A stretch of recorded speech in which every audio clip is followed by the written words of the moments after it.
My name is Emily, and I'm 34. Life with Nathan. My husband in our Seattle home felt like a quiet promise woven from shared mornings and whispered dreams. Over coffee, we'd map out a future, a family, maybe a cabin nestled in the Cascades. Then one rainy afternoon, I found a crumpled receipt in his old corduroy jacket forgotten in the back of our closet. A lawyer's consultation dated weeks ago, the ink smudged but clear. My breath caught a chill settling in. I'd built a $500 million fortune from Dad's tech empire, and Nathan always swore he loved me, not my wealth. Was he hiding a betrayal? Doubt slithered in, cold and unyielding. What would you do if the trust you leaned on started to crack? Tell me where you're watching from, and please like and subscribe to share this journey. Rain tapped the windows as I woke the receipt's weight lingering like a bad dream. Nathan sat at the kitchen island, steam curling from his coffee, his laptop casting a blue glow across his face. I poured my mug hands unsteady, forcing a smile. Our weekend ritual planning hikes through Olympic National Park or lazy brunches at the corner cafe felt like a ghost today. His eyes stayed on the screen, flicking up only briefly, his voice clipped. "Got a work call soon," he muttered, sliding into his office. The door's soft click echoed, leaving me alone, the coffee bitter on my tongue. The house, once warm with our laughter, felt hollow, like I was a stranger in its rooms.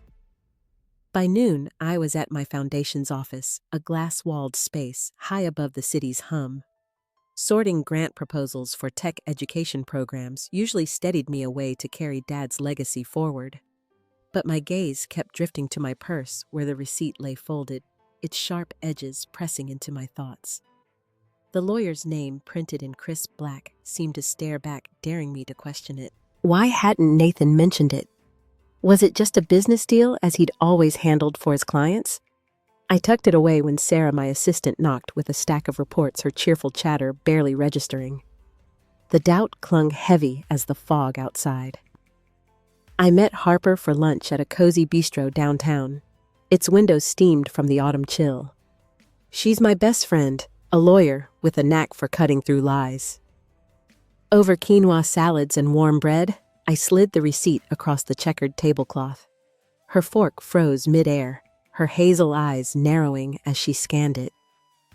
"Emily, you need to ask him," she said, voice low, urgent, leaning in so the nearby couple wouldn't hear. "Don't let this fester." I poked at my plate, appetite gone, my voice small. "It's probably nothing, right? A client thing." Harper's bracelet clinked as she set her fork down. "He's been distant, Em. You've said it, late nights, vague answers. Ask him." Her words echoed the fear I'd buried deep. Nathan had been my rock when Dad passed, holding me through nights when grief stole my breath. His promises of forever a lifeline. Doubting him felt like unraveling those vows, like betraying the man who'd carried me through loss. But Harper's certainty lodged in me a splinter I couldn't ignore. Back home, I waited for Nathan, the house's silence oppressive, broken only by the faint creak of floorboards.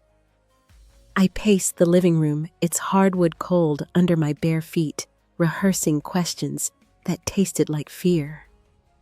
The grandfather clock ticked each second, stretching the knot in my chest. Nathan came in at dusk, his tie-loosened hair damp from the drizzle. I held up the receipt, my voice steadier than my pulse.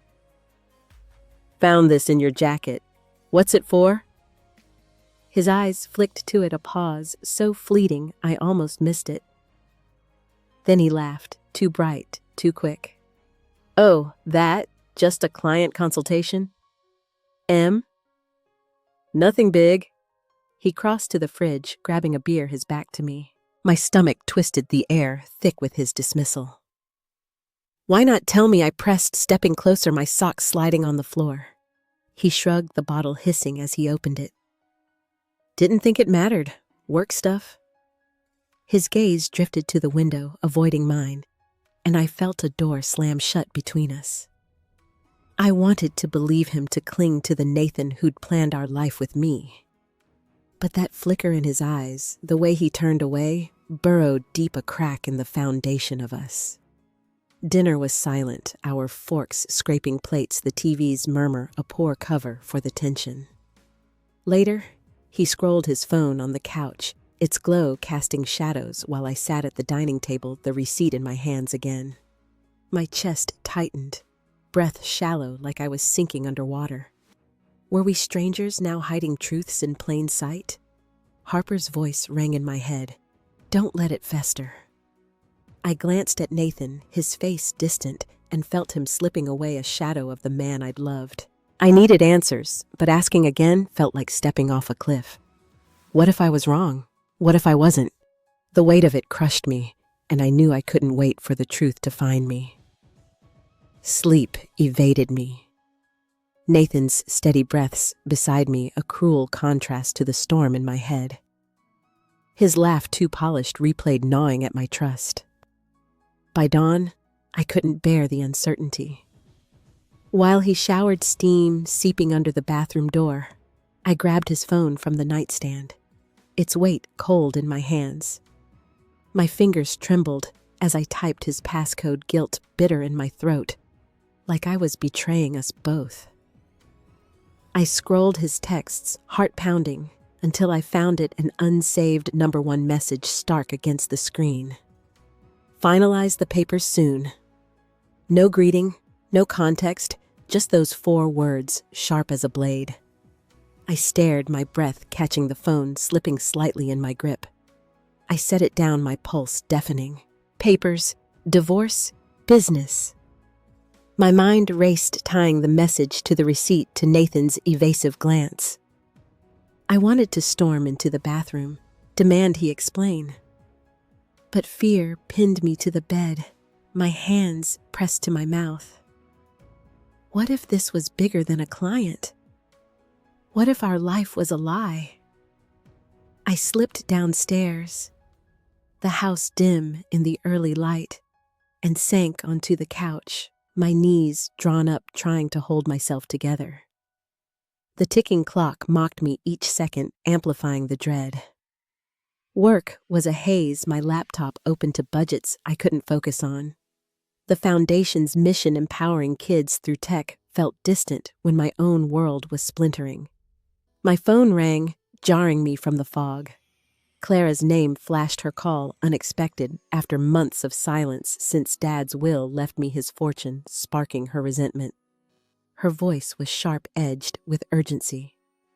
Emily, we need to talk. Can we meet? I hesitated, Nathan's secret already a boulder on my chest. It's important, she pressed, her tone insistent. I sighed, agreeing to coffee tomorrow at a cafe near Pike Place, her need adding another weight. Clara's calls always stirred trouble, and I braced for more.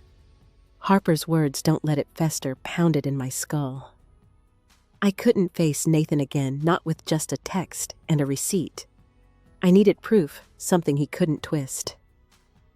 That afternoon, I called Harper, pacing the backyard, the grass damp under my sneakers, the cedar fence shielding me from neighbors' eyes. I told her about the text, my voice low, frantic. She listened, her breath audible, then gave me a name, Greg, a private investigator she trusted. He's discreet, M. He'll find what Nathan's hiding. My stomach churned, the idea of spying on my husband feeling like a betrayal of our vows. But I dialed Greg, my voice shaking, the call a leap into the unknown. We met at a diner across town, its neon sign buzzing the air thick with grease and coffee. Greg, gruff with gray stubble, opened his notepad, pen ready. I spilled it all, the receipt, the text, Nathan's distance, my words tumbling raw. He scribbled, his pen scratching paper. Could it be a surprise? A gift? A trip? I shook my head, my throat tight, eyes stinging. No, it's wrong. I feel it in my bones. He nodded, promising to tail Nathan, check his meetings and report soon. Driving home, nausea rolled through me, the city's gray skyline blurring. I'd crossed a line, but there was no turning back. Nathan was in the garage when I pulled in, tinkering with his bike grease, smudging his hands. He grinned, wiping his brow, the Nathan I'd fallen for flickering through. "Dinner tonight?" he asked, casual, leaning against the workbench. I nodded, faking a smile, my mind on Greg, the text, Clara's call. The pieces didn't fit, each sharpening the ache in my gut. I looked at him, his easy charm, and wondered how much of him I still knew. Clara's voice lingered, her old jab about Nathan's slickness echoing my fears. In the study, I closed the door, the wedding photo on my desk catching the light. We'd been so happy, so certain. Now every smile felt like a question. I sank into the chair, my hands covering my face, needing answers before doubt consumed me whole. Greg called 3 days later, his voice clipped professional. I answered in the foundation's empty conference room, my hands shaking, the city's skyline gray beyond the glass. "Emily, Nathan's meeting a divorce lawyer, regularly. They're discussing your trust fund, how to split it." My knees buckled and I sank into a chair, the air sucked from the room. "He's digging into legal loopholes," Greg added, his tone heavy. "Reports coming tonight." I whispered a thanks, my voice barely there, and hung up the walls, pressing in, my world fracturing. I drove home, Greg's words a relentless loop, the windshield wipers slapping rain. Nathan plotting to take half my $500 million. The man who'd held me at Dad's funeral, who'd promised a life together. It didn't compute, but the truth was a vice around my chest. Our house loomed, its warm lights a cruel lie. How long had he been scheming? I parked, staring at the front door, my hands gripping the wheel, unwilling to step into that facade. Inside, Nathan was setting a table for a surprise dinner with his work friends, celebrating a project his whistle cheerful.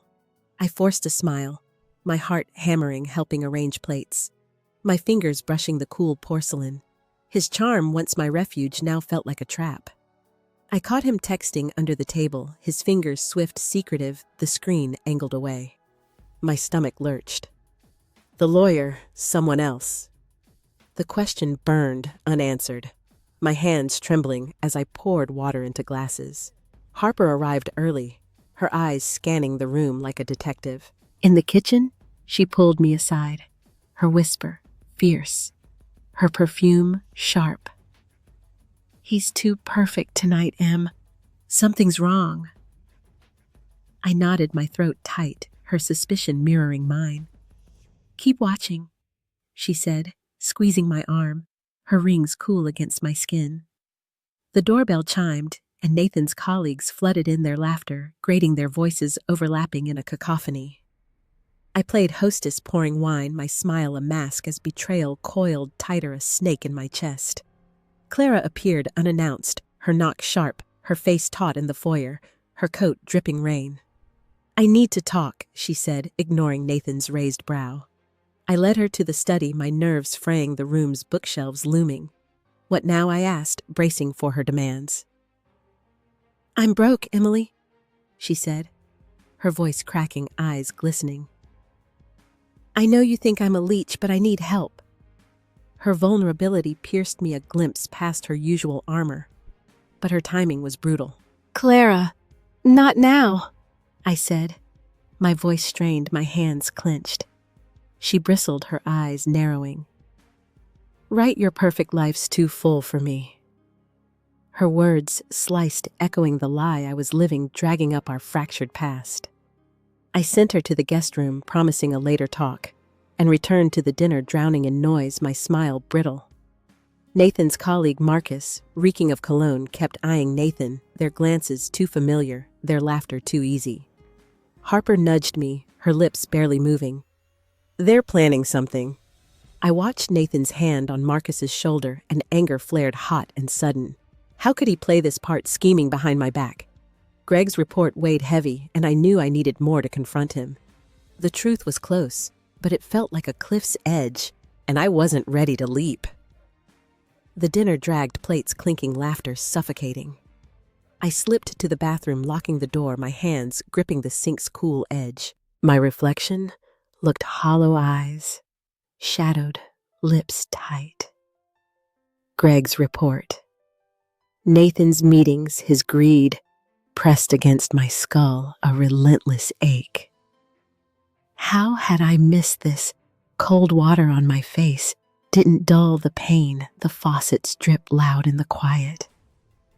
I lingered the chatter outside, muffled my heart, a drumbeat of dread, each beat a question I couldn't answer. Back at the table, Clara hovered near the hallway, her gaze flicking to Nathan, her posture tense. She grabbed my arm, her voice low, urgent, her nails digging slightly. I saw him last week, Emily, at a cafe near the market with a guy in a suit. A lawyer, maybe. Her words hit like a slap, my breath catching. Why didn't you tell me? I hissed, trembling, my voice barely audible. She shrugged, defensive, her eyes hard. Didn't think it was your problem. You've got it all, don't you? Her bitterness cut deep, reopening our old wounds, and I turned away, my head pounding the room, tilting. Nathan was mid-story, charming the guests, his voice smooth, but I couldn't hear it over the roar in my chest. As the night ended, guests trickling out, I crept into Nathan's office, my hands shaking as I booted his laptop. Snooping felt wrong, a violation, but desperation won. After guessing passwords, I got in my breath shallow, the screen's glow harsh. A folder marked personal held emails to a financial advisor dated months back, planning post-divorce investments. My blood chilled, my fingers hovering over the keys. He'd been plotting for so long, each email a calculated step. One email mentioned Marcus discussing asset strategies. Marcus knew. The betrayal widened, swallowing the life we'd built, the people in it. I shut the laptop, my palms sweaty, and slumped in Nathan's chair, the leather creaking. Memories surged, his late nights, vague trips, small lies I'd ignored like his client dinners that stretched past midnight. Had I been blind? The room spun, my trust in him, in us dissolving like mist. Marcus lingered in the living room, pouring a drink, his laugh grating his glass, catching the light. He raised it, slurring his voice too loud. To Nathan's big plans, huh? A new chapter's coming? My heart stopped, my breath catching. He didn't see my face, pale. Didn't know I'd heard. I nodded, slipping past my legs, unsteady, but his words tied to Greg's report. Clara's citing the emails. It was real. Nathan was tearing us apart, and I was just a pawn.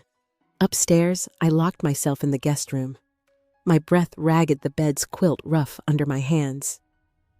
Clara's words, Marcus's toast, those emails, they churned a storm of betrayal. I wanted to scream at Nathan, but what could I say? He'd twist it, deny it. My fortune, Dad's legacy, was his prize, and I was the fool who'd loved him. I curled up, the laughter below a cruel echo of my solitude, the walls closing in. Greg's email arrived the next morning, an audio file attached. In my car, parked at the foundation's lot, I hit play. My hands trembling, the engine still ticking.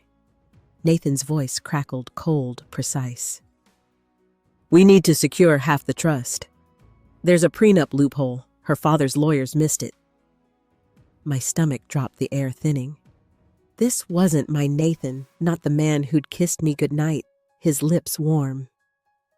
The lawyer's voice followed, mapping out how to claim my $500 million, their words clinical, like I was a ledger entry.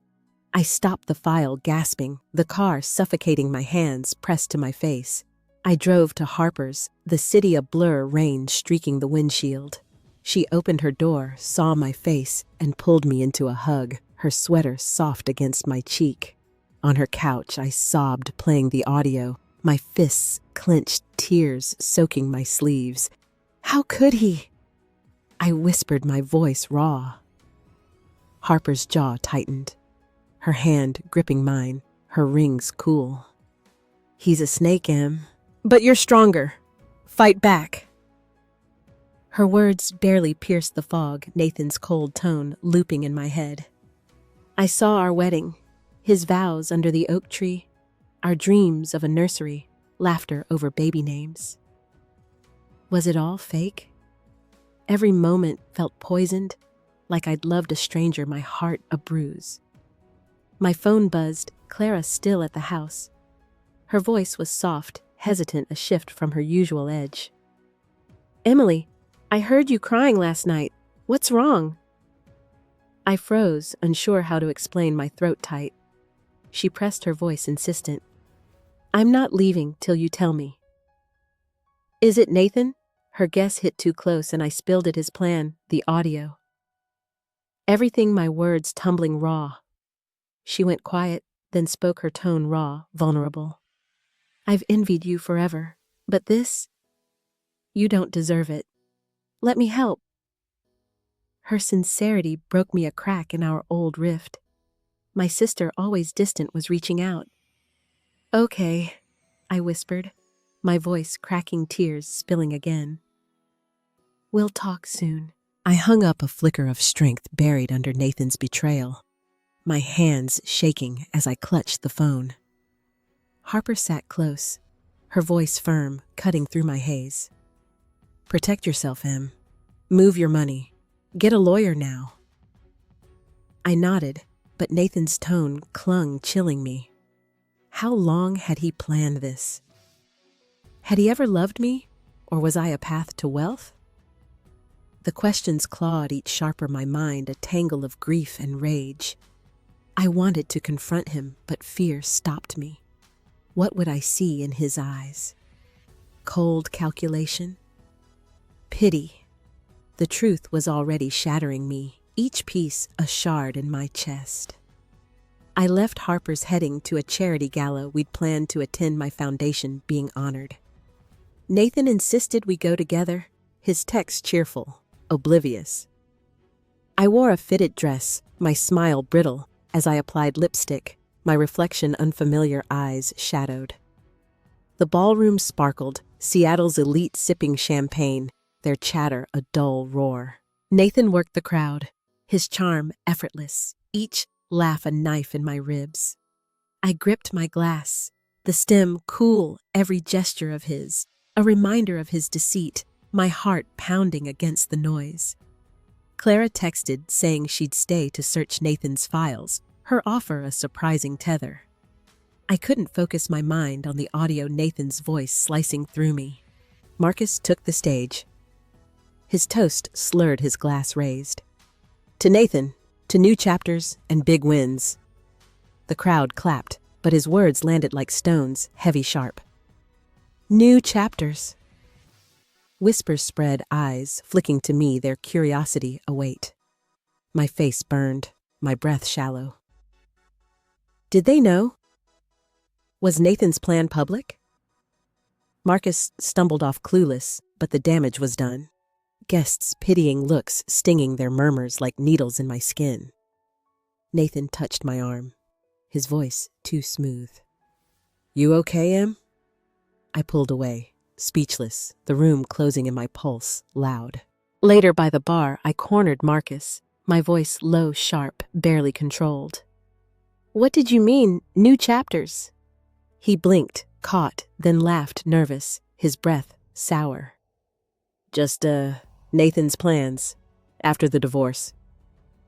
My breath caught, my hands clenching. He clapped his hand over his mouth too late. Divorce. He'd confirmed it. Nathan was filing next week, eyeing my fortune. I stumbled to a corner, my vision blurring, the gala's music fading to a hum. Marcus's slip, the crowd stares, Nathan's act. It crashed over me, a wave of humiliation. My life, my love exposed as a lie before strangers. I couldn't move, drowning in betrayal. My heart splitting, nothing left to grasp. The gala's lights burned in my mind as we drove home, Nathan's arm around me, a hollow gesture, his cologne sharp in the car. Marcus's words, divorce, new chapters, cut deep, each a fresh wound. I stared out the window, hands clenched, rain streaking the glass, vowing silently he wouldn't take Dad's legacy. By morning, I was in Lauren's office, My financial advisor, her calm presence, a lifeline. I laid out Nathan's scheme, my voice firm despite the tremor in my chest. "I want to move my $500 million trust," I said, leaning forward, the leather chair creaking. "Somewhere he can't touch." Lauren's pen paused, her eyes searching mine. "It's doable, Emily, but risky. If his team catches wind, they could freeze your assets." I met her gaze, my jaw tight, resolve hardening.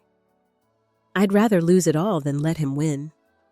We mapped a new trust offshore with ironclad protections, her office warm with morning light filtering through blinds.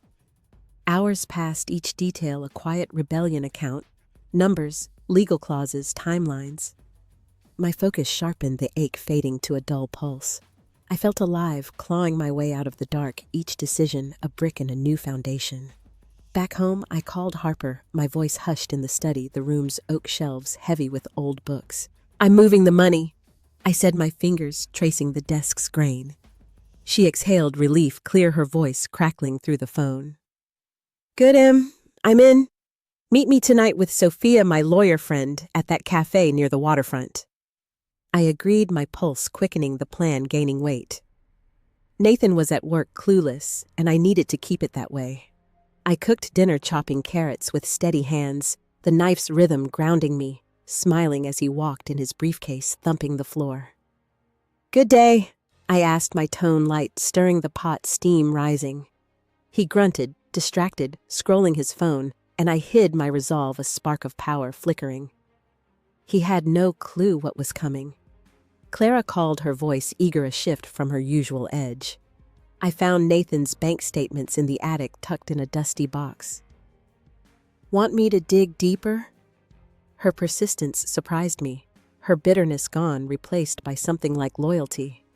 "Yes," I said, "but be careful." My voice soft, a warmth spreading. Her help, once unthinkable, kindled hope. Maybe we could mend our rift. I hung up my mind, racing the study's dim light, casting long shadows. Lauren's plan, Harper's support, Clara's effort, each was a thread in a net. I was weaving a shield against Nathan's betrayal. That night, I met Harper and Sophia at a quiet cafe, its windows reflecting the waterfront's shimmer, the air thick with espresso and rain. Sophia, sharp and no-nonsense, spread legal papers across the scarred table, her pen tapping. "We can lock the trust tomorrow," she said, her voice crisp, "but liquidate joint accounts first." My stomach twisted, erasing our shared life, our first home, our trips, but I nodded, my hands, folded nails, digging into my palms. We worked late, signing under flickering lights, each signature a step toward freedom, the cafe's hum fading. Harper's gaze steadied me, her hand brushing mine. "You're doing it, Em," she said, her voice firm. I believed her, but doubt gnawed. Could I outsmart Nathan? I left the night air sharp, my resolve a fire growing within. The cafe's hum lingered as Sophia slid another document over the paper, crisp under the dim lights. "Joint accounts," she said, her voice steady, cutting through the clatter of cups. "Liquidate tonight, or Nathan's team might block you." I stared, my pen hovering, the weight of it sinking in. Those accounts held our first mortgage, our Paris trip, our late-night promises. Signing felt like torching a chapter of my life, but I pressed the pen down, my signature sharp, final, the ink dark against the page. Harper's eyes blazed, her hand gripping the table. "You're taking your life back, Em." The weight shifted lighter, but edged, a spark of defiance flaring. Sophia's next words landed like a punch. "Nathan's lawyer has a shady past, coercive settlements, dodgy deals with wealthy clients. We can use this if he fights dirty." I leaned in, my mind clicking, the cafe's warmth fading. Leverage. For the first time, I wasn't just reacting. I was strategizing, a player in a game I'd been forced into. Sophia promised a letter exposing the lawyer's history, a subtle threat to keep Nathan's team in check. Power surged a current through me. I was in control now, the pieces aligning. Back home, I moved silently, transferring a small joint account to Clara's name, a test to gauge Nathan's reaction.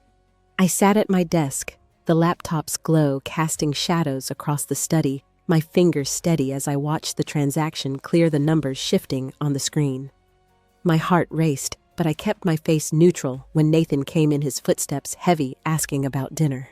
"Soup tonight," I said, stirring a pot. The steam warmed my voice, calm, betraying nothing.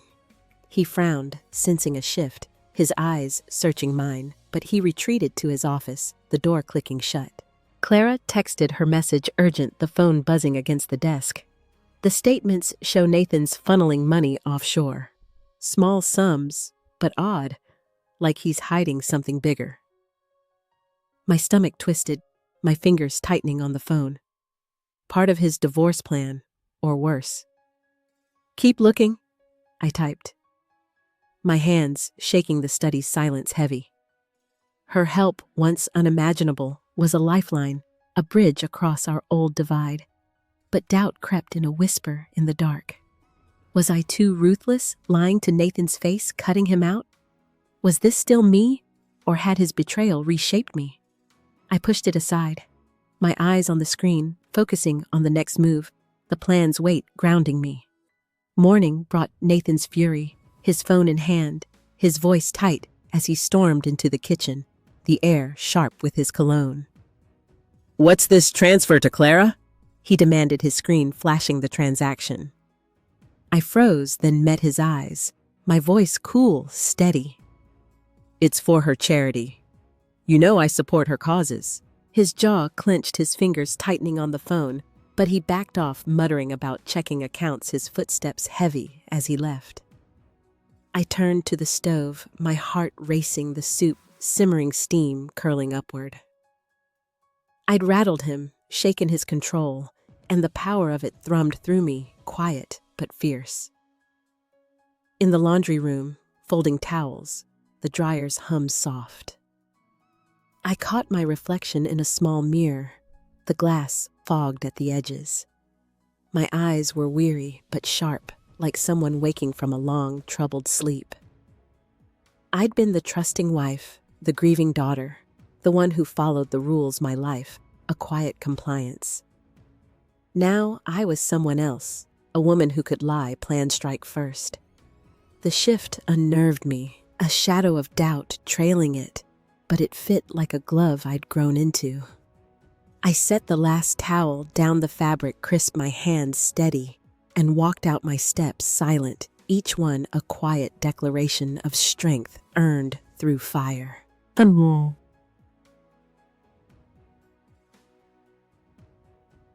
Nathaniel burst through the front door the next morning, his face pale, a stack of divorce papers clutched tight, their edges creased. "Emily, we need to talk." He gasped, his voice jagged raw, the kitchen quiet except for the drip of the faucet. I stood at the island, slicing apples for a pie, my knife flashing hands steady despite the thump in my chest. He slammed the papers down the top page, stark, demanding half my fortune. I scanned it, my new trust safe, untouchable, but he didn't know.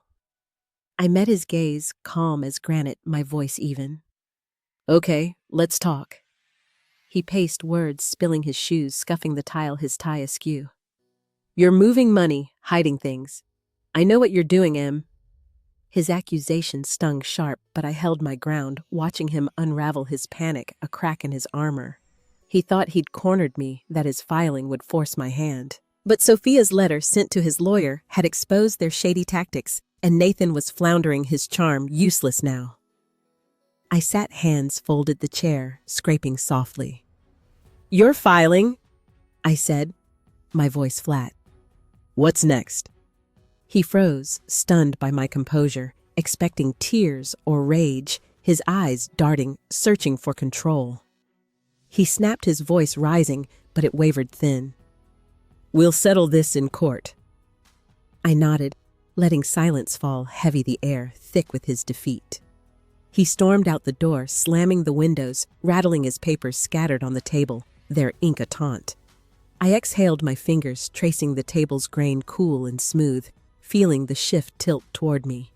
He was scared, his plan crumbling, and I'd made that happen, my quiet strength a weapon he hadn't seen coming. Clara arrived, her face softer, her steps hesitant, a folder tucked under her arm, her coat dripping from the rain.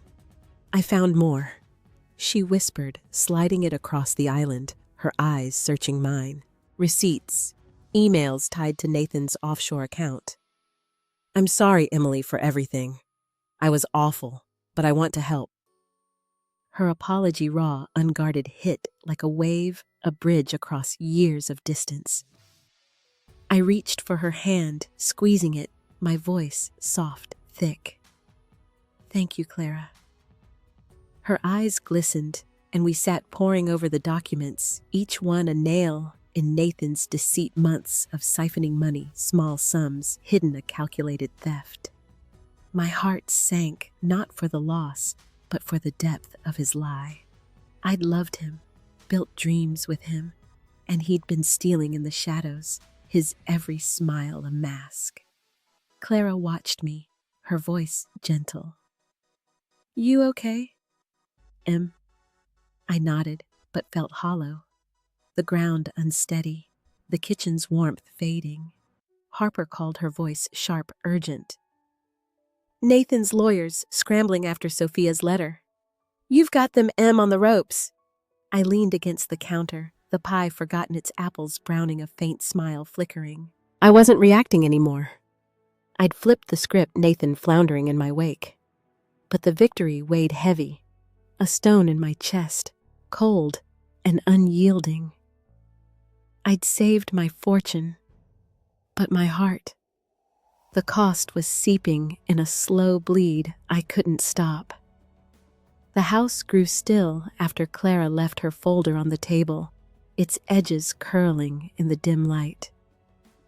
I wandered to the living room, late afternoon shadows stretching long, the air cool against my skin. Gossip had spread. Nathan's colleagues shunned him, their whispers of greed echoing through his office, their coffee room chatter sharp. Marcus, his loudest ally, had gone silent, dodging calls, his absence a quiet betrayal. Nathan's promotion, the one he'd bragged about over wine, slipped away, reassigned to another. The news delivered in a curt email, Harper said. I should have felt vindicated, a surge of triumph, but my chest tightened heavy with a loss I couldn't name, the silence louder than their scorn. I walked to the mailbox, craving air, the street wet from a passing shower, leaves sticking to my boots. Among bills, I found Nathan's letter, his neat handwriting, a jolt familiar yet foreign. I tore it open, my fingers stiff, standing under a dripping maple. He wrote of debts, secret loans piling high, how panic drove his divorce plan, a desperate grab for escape.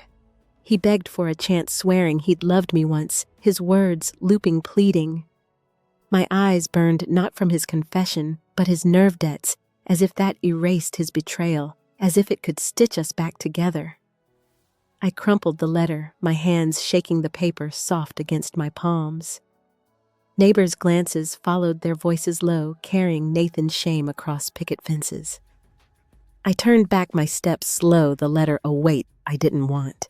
Upstairs, in the attic's dusty quiet, I found a ledger Clara missed, tucked in a box with old tax forms. Its pages, brittle entries, listing Nathan's transfers, months of theft. Each sum, a cut deeper than his words. He'd drained us long before I suspected, a slow bleed of trust, of love. I sat on the attic floor, the air thick, dust motes floating my fingers, tracing the numbers, each one a lie we'd lived. Harper visited, bringing coffee, its steam rising in her hands, her voice firm, steady. Friends are with you, Em. Nathan's alone, his allies gone. I nodded, grateful, my throat tight, but her words couldn't reach the ledger's weight, the letter's plea, the life I'd misread. I'd outmaneuvered him, protected my legacy, but at what price? My dreams, my trust, The years I'd given, they were gone, replaced by a clarity I hadn't sought, cold and sharp as winter. I sat on the couch, the ledger open. Harper's coffee, cold untouched. The room dimming as dusk fell. Nathan's letter lay discarded, its words empty, a ghost of a man I'd loved. Confronting him seemed pointless.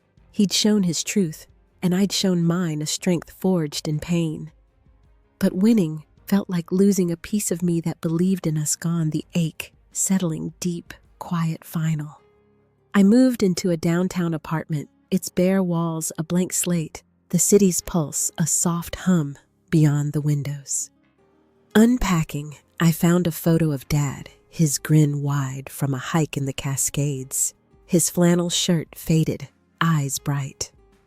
I hung it above the couch, its frame warm under my fingers, a steady anchor. My days found a rhythm, mornings at the foundation, pitching grants to donors, afternoons sorting proposals, evenings alone with a novel or a glass of Merlot, the city's lights winking outside. Nathan's betrayal faded. A storm passed, its echoes faint, the weight lifting, leaving space for something new. I walked Seattle's streets, the market's fish stalls and coffee carts, grounding me.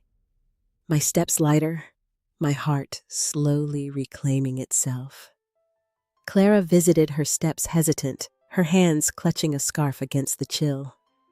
We sat at my small table, splitting takeout dumplings, the steam warm, talking openly for the first time in years.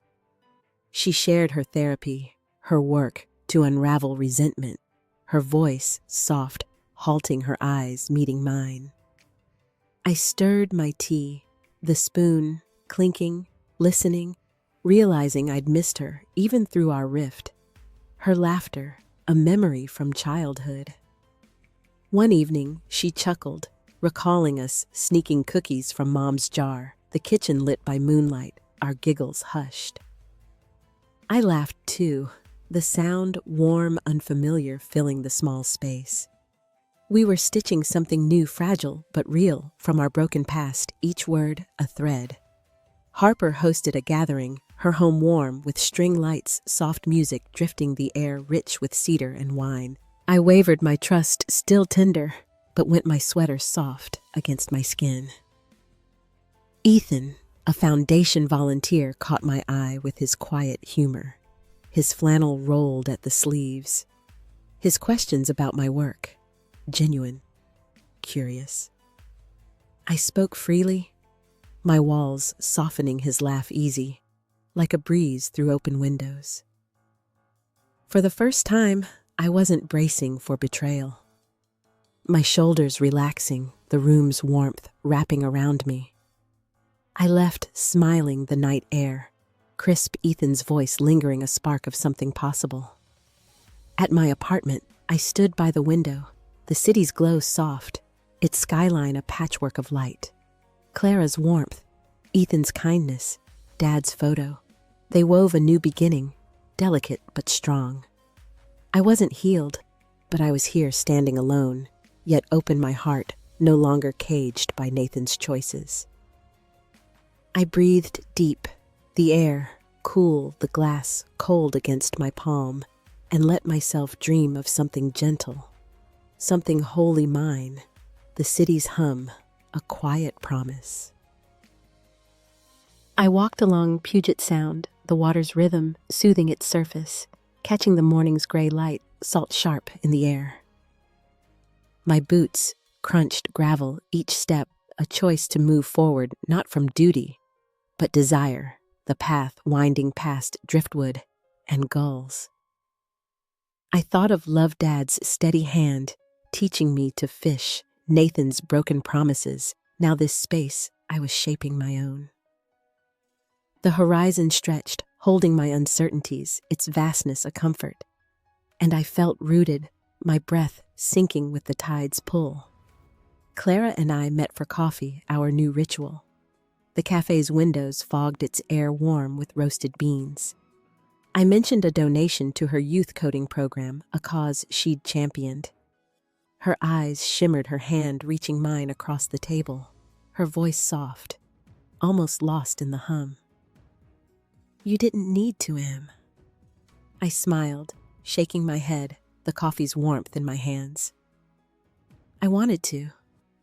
She nodded, gratitude unspoken, deep, sealing our bond, a bridge built from ashes. We laughed over old stories, her voice bright, recounting our teenage pranks, the cafe's clatter a cozy backdrop. Our connection, stronger, truer. A letter from Nathan slipped under my door. His handwriting slanted familiar. I sat on the floor, the envelope unopened. Its weight light, my heart, calm, steady. I didn't need his words, his regrets. In the kitchen, I lit a match, its flame steady, and watched the paper burn in the sink, the edges curling black ash, rising soft and fleeting. I exhaled, releasing him, the smoke. A quiet farewell, the sink's cool steel grounding me the moment a clean break. Ethan texted about a foundation project attaching a poem, roots breaking stone, seeking light, its lines spare but heavy. I read it twice, my fingers tracing the screen, the words mirroring my path, their rhythm like a pulse. I wasn't ready for more, but possibilities waited patient kind, their presence a soft hum. I stepped onto my balcony, the city alive below its lights winking, and stood still, breathing the quiet. My heart open, unhurried, the night air cool against my skin. Months later, I hosted a gala for my foundation. The ballroom, aglow, tables draped in white, their linens crisp, the air rich with jasmine and murmurs. I wore a navy dress, my mother's silver necklace cool against my collarbone, a quiet tribute to her resilience, its clasp a familiar weight. I moved through the crowd, thanking donors, shaking hands, my smile real earned through fire. This was my world, built not as Nathan's wife, but as Emily Hole, my steps sure, my voice steady. Clara stood nearby, shy in a borrowed dress, her first gala, her hands fidgeting with her clutch. I beckoned her over, and we watched the crowd, her voice soft, warm. "I'm proud of you, Em." Her words landed deep, our rift healed by time, laughter, trust. I squeezed her hand, my throat tight, our shared glance a vow, silent but strong. Ethan arrived. His tie loosened a sheepish grin, after volunteering all day, setting up coding camps, his flannel peeking out his warmth disarming. We talked by the bar, his questions about my dreams pulling me open, his voice low earnest over the clink of ice. When the band played, he offered his hand, his palm warm, and I danced, stepping slow, his touch grounding light. I spoke of my goals, my words flowing, my fears quiet, and he listened, nodding his eyes, kind. For a moment, I felt weightless, open to trust, a spark flickering, cautious, but real. Harper joined us. Her glass raised, her eyes bright, her laugh cutting through the music's swell. "You rebuilt it all?" "Em," she said, her voice firm, proud. I laughed soft, shaking my head, the wine cool in my hand. "Not yet," I said, but her words settled warm, true. I'd lost Nathan, my old certainties, my heart's trust, but I'd gained something, a clarity, a strength I hadn't known forged in loss. I glanced at Clara, Ethan, Harper. My heart rooted a tree standing tall through the storm, its branches reaching out, tentative, alive. Outside, the night air cooled my skin, the city's pulse steady below its skyline, a mosaic of light. I thought of the woman I'd been clutching, a love that wasn't real, her fear a chain. She was gone, replaced by this someone who knew her worth, who could stand alone, yet chose connection. Her scars, a map of survival. I leaned against the balcony rail, my breath soft, the past folding away, leaving space for tomorrow. Its promise quiet, open mind to shape. Back inside the gala, quieted guests, drifting out, their voices fading into the night's hum. I stood at the podium, hands steady, the wood smooth, ready to close the night. Clara lingered nearby, her presence a quiet strength, her smile shy.